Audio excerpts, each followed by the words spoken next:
یہ سوال ہے ہمارے پاس نیوکاسل سے امت الجمیل صاحبہ نے یہ پوچھا کہ کیا سیونگ سرٹیفکیٹس جائز ہیں؟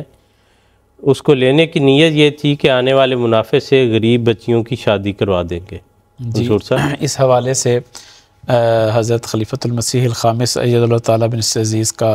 ارشاد ہے کہ ایسے سیونگ سرٹیفکیٹس جو کہ جس کی سرپرستی حکومتی ادارہ کر رہا ہو، تو ایسے سیونگ سرٹیفکیٹس لینا بالکل درست ہے۔ مثلا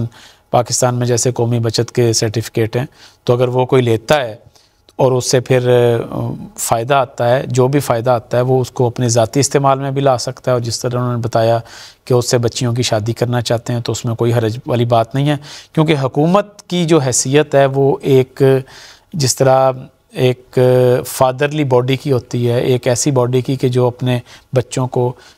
کچھ دینا چاہتی ہے، تو اسی طرح یہی حیثیت حکومت کی ہوتی ہے۔ یا ایک بادشاہ ہے، وہ اپنی رعایا کو کچھ سہولت دینا چاہتا ہے، تو یہ ان کا طریق یہ ہوتا ہے۔ تو اس لیے حضور نے فرمایا کہ یہ چیز جو ہے وہ اس کی اجازت ہے اگر حکومت سربراہ ہے، لیکن اگر پرائیویٹ ادارہ ہے کوئی تو اس کے سیونگ سرٹیفکیٹ لینا جو ہے وہ درست نہیں ہے۔